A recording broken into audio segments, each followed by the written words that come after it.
जय जय श्री राम, जय जय श्री राधे।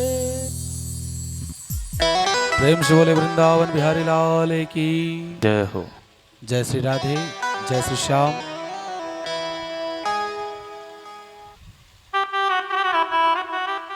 ऊपर जय श्री राधे। श्री सुखदेव जी महाराज के द्वारा जो प्रश्न किया जा रहा है, जो परीक्षित जी महाराज जी के द्वारा प्रश्न किया जा रहा है और श्री सुखदेव जी महाराज उत्तर दे रहे हैं। श्री सुखदेव जी से उन्होंने प्रश्न किया कि मरने वाले को क्या करना चाहिए और भगवान की प्राप्ति कैसे हो। दो ही उन्होंने प्रश्न किया। अभी कुछ ही समय पश्चात भगवान भोलेनाथ का आप सब दर्शन करेंगे।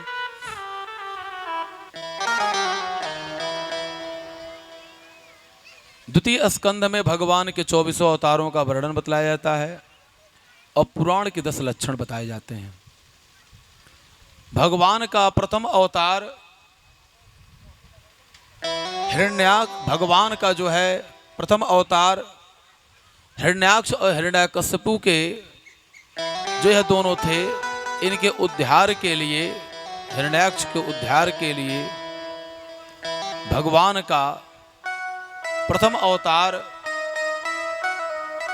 किस रूप में होता है और क्यों होता है। भगवान के जितने भी अवतार हुए हैं उन अवतारों के पीछे अनेकों रहस्य हैं। भगवान के जो द्वारपाल हैं जय और विजय, यही दोनों हिरण्याक्ष और हिरण्यकश्यपु हुए हैं। कश्यप ऋषि की 2 पत्नियां दिति और अदिति, एक से सभी देवता हैं और दूसरे से दैत्य हैं।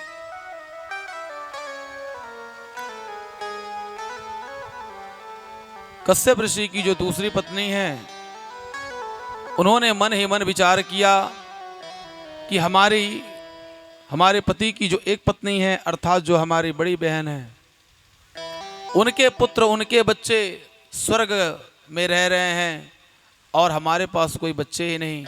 उनके मन में बैर भाव हो गया। जब बैर भाव हो जाता है किसी के मन में, तो समझ लीजिए बैर भाव का कोई भी कुछ भी आप कर डालिए, कोई उसका निराकरण नहीं है। अब इन्होंने क्या किया, कश्यप ऋषि के धोती को पकड़ लिया। उन्होंने कहा कि मुझे पुत्र चाहिए। संध्याकालीन उन्होंने समझाया कि यह उचित समय नहीं है और इस समय भगवान भोलेनाथ के गण विचरण करते रहते हैं आकाश में। लेकिन उन्होंने निर्लज्जतावश कश्यप ऋषि से अपनी बात कही।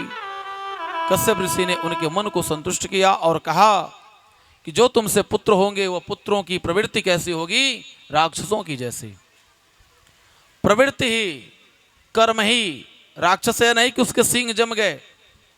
राक्षसों का जो मांस, जो मदिरा पान करे, जो मांस भक्षण करे, जिसके व्यवहार गलत हो वही राक्षस, वही दैत्य है, और जिसके व्यवहार अच्छे हो वही मनुष्य है। मैया रोने लगी। उन्होंने कहा कि ऐसे बच्चों को मैं लेकर क्या करूं। उन्होंने कहा अब तो जो होना है वो तो होगा ही, लेकिन जो तुम्हारा पौत्र होगा, जो नाती होगा, वह भगवान का अनन्य भक्त होगा, जिसका नाम प्रहलाद होगा। हिरण्याक्ष ने क्या किया, 100 वर्ष के बाद इन दोनों का जन्म हुआ और पृथ्वी मैया को चुरा ले गया। इधर भगवान कहते हैं ब्रह्मा जी से सृष्टि की रचना करने के लिए, तो सृष्टि का विस्तार किस पर हो जब पृथ्वी ही नहीं है। तो भगवान श्री कृष्णचंद्र जी का ध्यान करते हुए, विष्णु भगवान का ध्यान करते हुए ब्रह्मा जी ने प्रथम सनकाद ऋषियों को, सनक सनंदन सनातन सनत कुमार चारों भैया का, इन लोगों का जो है, ये लोग जब प्रकट हुए, इन लोगों से उन्होंने कहा कि आप सृष्टि का विस्तार करिए। सनकादि ऋषियों ने कहा मैं भगवान के नाम के अलावा कुछ भी नहीं करूंगा, मैं भगवान का भजन करूंगा। इसके बाद उनको क्रोध आया और क्रोध से दोनों भवों के बीच से एक शिशु उत्पन्न हुआ जो रुदन करने लगा। रुदन करने के कारण उनका नाम रुद्र हुआ। रुद्र ने कहा कि क्या मैं करूं? उन्होंने कहा कि आपको कुछ नहीं करना, सृष्टि का विस्तार करिए। वो भूत प्रेत पिशाच लगे बनाने। उन्होंने कहा रुक जाओ, अभी तुम्हारे अंदर सतोगुण नहीं है, जाओ तुम भगवान के नाम का भजन करो, तपस्या करो। जब उन्होंने मन में विचार किया तो मन से उनके मनु महाराज हुए। मनु और शतरूपा, पृथ्वी के प्रथम राजा मनु और शतरूपा हैं। मनु महाराज ने हाथ जोड़कर कहा मेरे लिए क्या आदेश है? उन्होंने कहा सृष्टि का विस्तार करना है मैथुन क्रिया के द्वारा। उन्होंने कहा ठीक है मैं विस्तार करूं, लेकिन विस्तार किस पर करूं? पृथ्वी तो है ही नहीं। जब उन्होंने कहा पृथ्वी नहीं है, मैं कहा ठीक है जाओ तुम भी तपस्या करो, समय आने पर पृथ्वी मैया आ जाएंगी। ब्रह्मा जी मन ही मन विचार कर रहे थे, उसी समय उनको छींक आई और उनके नासिका के अग्रभाग से एक बाराह, बाराह का तात्पर्य होता है सूकर। चश्मा हटाई दो प्रभु। प्रेम से बोली राधे राधे। अब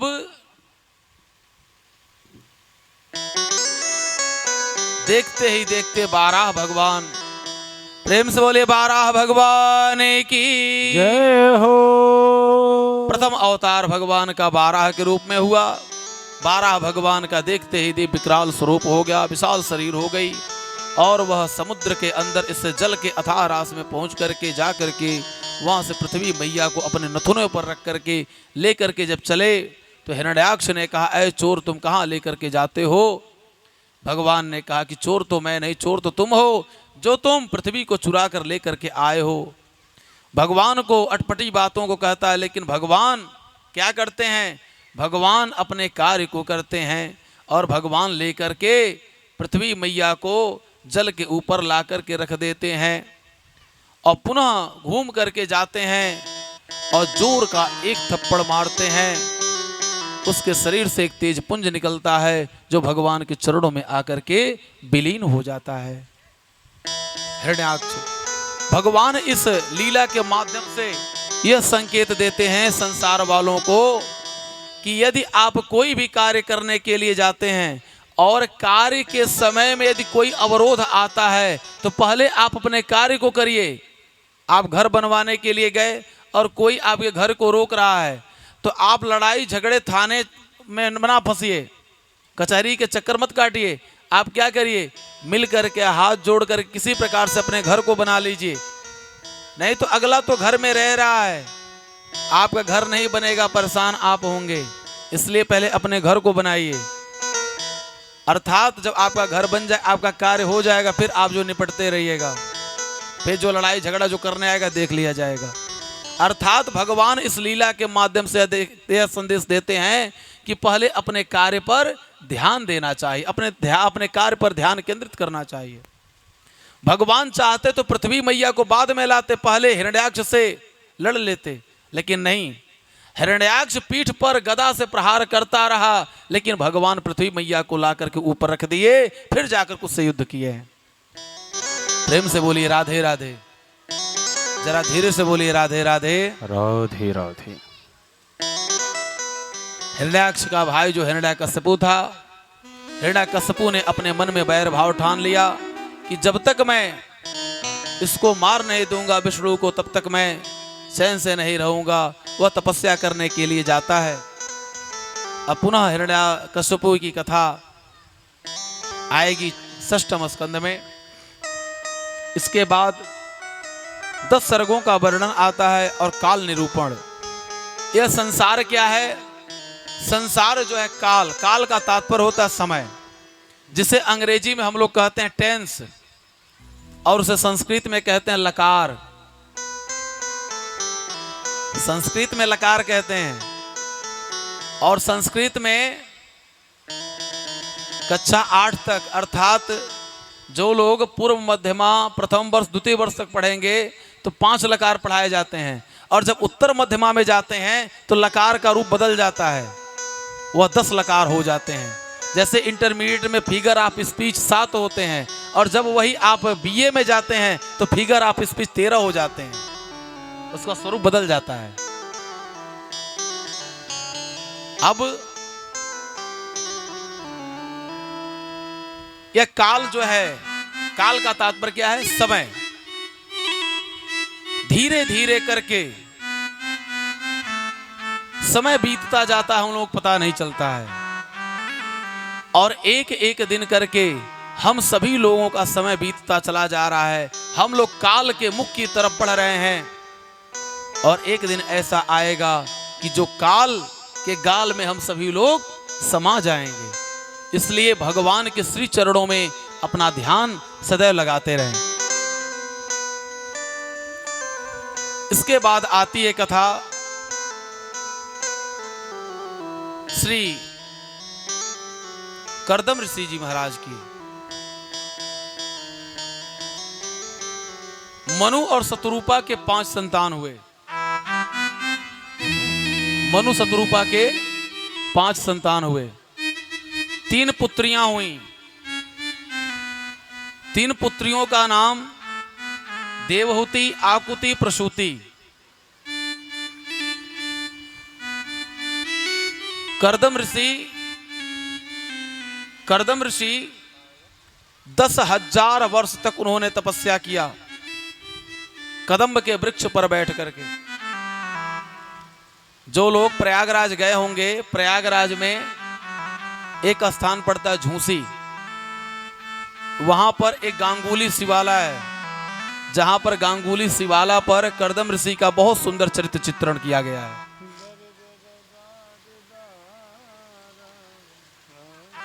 अब उन्होंने क्या किया कि 10,000 वर्ष तपस्या करने के बाद भगवान उनको दर्शन दिए।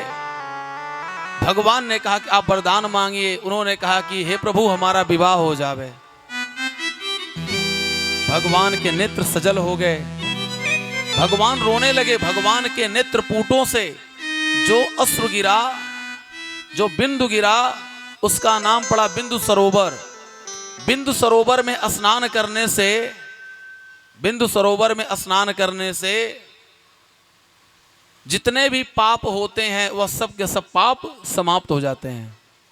भगवान ने कहा, हे करदम जी, विवाह तो आज के तीसरे दिन आपका हो जाएगा, लेकिन और कुछ मांग लीजिए, आपने इतनी तपस्या की है। उन्होंने कहा, प्रभु मुझे कुछ नहीं चाहिए। भगवान ने देखा कि हमारा भक्त मुझसे कुछ नहीं चाह रहा, सिर्फ विवाह। उन्होंने कहा, चलिए मैं आपके पुत्र के रूप में मैं स्वयं आऊंगा। ठीक तीसरे दिन मनु और शतरूपा अपनी पुत्री देवहूति मैया को लेकर के आए। देवहूति मैया से इनका विवाह हुआ, जिनसे 9 कन्याएं हुई, और 10वें पुत्र के रूप में श्री कपिल बाबा, कपिल मुनि जी आए। प्रेम से बोले कपिल भगवान की। कपिल भगवान आए और कपिल भगवान का दर्शन करके श्री करदम ऋषि जी चले गए। और इसके बाद देवहूति मैया ने भगवान को प्रणाम किया। उन्होंने भगवान से पूछा कि मुक्ति का क्या साधन है, तो भगवान ने, कपिल भगवान ने क्या बतलाया? सांख्य योग का वर्णन किया। और सांख्य योग का वर्णन करने के बाद कपिल मुनि बाबा समुद्र के बीचों बीच, समुद्र के अंदर जाकर के वह रह करके वह तपस्या करने लगे। जो लोग गंगा सागर गए होंगे, वहां कपिल मुनि बाबा का आश्रम बहुत सुंदर बना हुआ है। एक विद्यालय, इंटर कॉलेज है। जब आप लोग कलकत्ता जाएंगे तो कलकत्ता समुद्र पार करके जाया जाता है, और फिर वहां से लमसम 25 या 30 किलोमीटर जाना पड़ता है, और वहां पर कपिल मुनि बाबा का बहुत सुंदर आश्रम बना हुआ है। सांख्य योग का वर्णन किए। सांख्य योग का वर्णन करने के बाद कपिल मुनि बाबा चले गए। इन्हीं की जो देवहूति मैया हैं, देवहूति मैया की कन्याओं में इनकी एक कन्या है जिनका नाम है सती अनसुईया। प्रेम से बोलिए सती अनसुईया माता की जय हो। अनसुईया माता का आप सभी लोगों ने नाम सुना होगा। अनसुईया माता का विवाह अत्रि मुनि से हुआ था। अत्रि मुनि से हुआ था। अत्रि मुनि तपस्या कर रहे थे और तपस्या करने के बाद वह किसी का नाम लेकर के उन्होंने तपस्या नहीं किया, वह ओंकार का ध्यान किए। ब्रह्मा विष्णु महेश तीनों देवता आए। एक बात और मैं आप लोगों को बता दूं, विज्ञान वाले लोग समझ ले, में जितने विज्ञान पढ़ने वाले लोग हैं, आध्यात्म की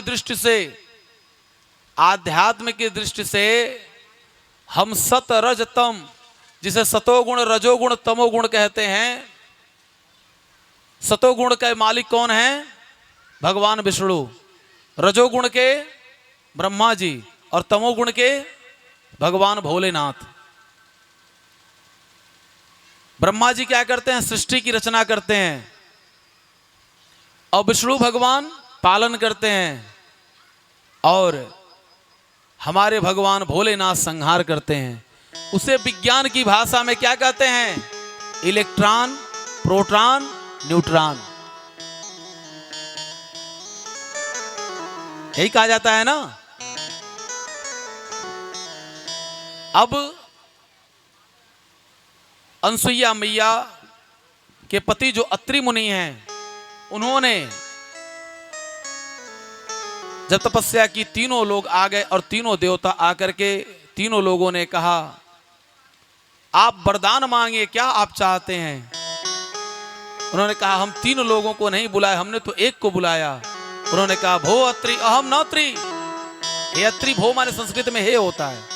भो अत्रि, हे अत्रि जी, अहम नात्री, मैं तीन नहीं हूं, हम तीनों मिलकर के एक हैं।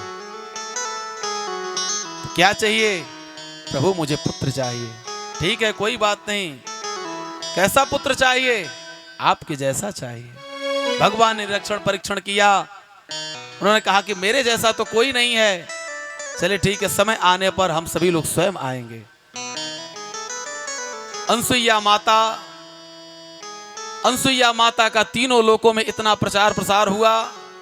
नारद बाबा तीनों माताओं को अभिमान हो गया था, महाकाली, महालक्ष्मी, महासरस्वती को, कि सबसे बड़ी सती मैं हूं। अनसुईया माता की बात नारद जी महाराज पहुंचते हैं कैलाश पर। अरे मैया, आप कहती हो अपने आप को सती, आपसे अधिक नाम तो अनसुईया का है। अब मैया को रहा नहीं गया, उन्होंने भोलेनाथ से कहा प्रभु उसके सतीत्व को आप क्या करिए, खंडित कर दीजिए। यही बात लक्ष्मी मैया, यही बात सरस्वती मैया, तीनों लोगों ने कहा। तीनों लोग अपने वेश को बदल करके अनसुईया माता के आश्रम में पहुंचे हैं। माता भिक्षाम देहि भवते भिक्षाम देहि। अनसुईया माता ने क्या किया? भिक्षा लेकर के आती हैं देने के लिए। हे मां, मुझे भिक्षा नहीं चाहिए, क्या चाहिए? मैं आपके वहां प्रसाद ग्रहण करना चाहता हूं। अच्छा, मैया ने कहा ठीक, कोई बात नहीं, आइए बैठिए। नहीं, आप मुझे पहले वचन दीजिए, आप मुझे प्रसाद पवाएंगे ना? हाँ मैं पवाऊंगी। क्यों ऐसा करें? नहीं, आप 3 बार कहिए, त्रिवचा दीजिए कि आप प्रसाद पवाएंगी। हाँ पवाऊंगी भाई, लेकिन एक शर्त है मां। क्या शर्त है? कि जिस समय आप प्रसाद पवाएं आपके शरीर पर वस्त्र नहीं होने चाहिए। अरे ये कैसी बात? मैया ने हाथ में जल लिया, हाथ में जल लेकर के देखती हैं, हाथ में जल लेकर के देखती हैं। ओम पति परमेश्वराय नमो नमः। यह तो कोई और नहीं, यह तो तीनों त्रिदेव हैं। अच्छा, हमारा परीक्षण करने के लिए आए हैं। मैया ने हाथ में जल लिया, ओम पति परमेश्वराय नमो नमः। तीनों लोग 6-6 महीने के बालक हो गए और तीनों लोगों को मैया ने क्या किया? ला करके पालने में डाल दिया।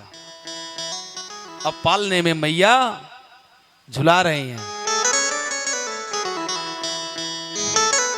पालने में मैया झुला रही हैं। माता अनुसैया ने डार दिया पालना, झूल रहे तीन देव बन करके लालना, झूल रहे तीनों देव बन करके लालना।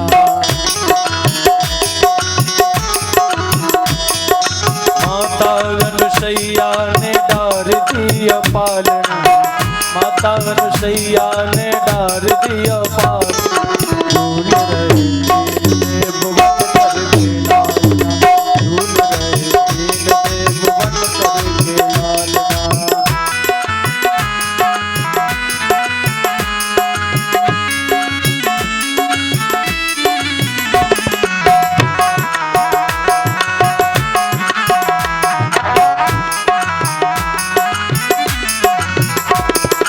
बालक की भांति प्रभु रुदन मचावे,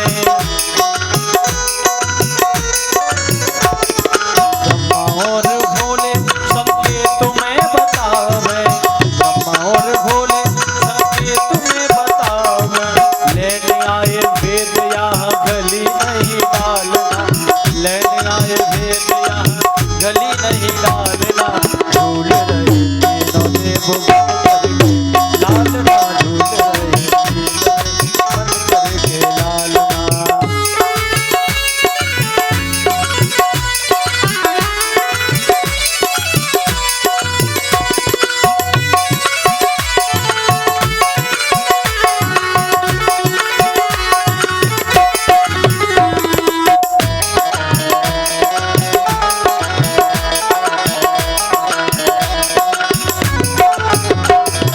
मेरे घर आए मुझे देने पढ़ाई है, भूल गए आज अपनी सारी चतुराई है, भूल गए आज अपनी सारी चतुराई है।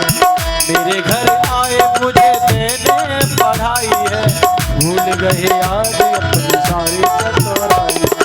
भारत की देवियों से पढ़ा आज पाना, भारत की देवियों से हुआ आज सामना, झूल रहे तीनों देव लालना, झूल रहे तीनों देव लालना।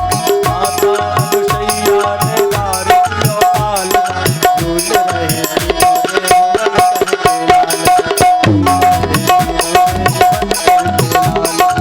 रहे तीनों देव झूल रहे तीनों देव बन करके लालना।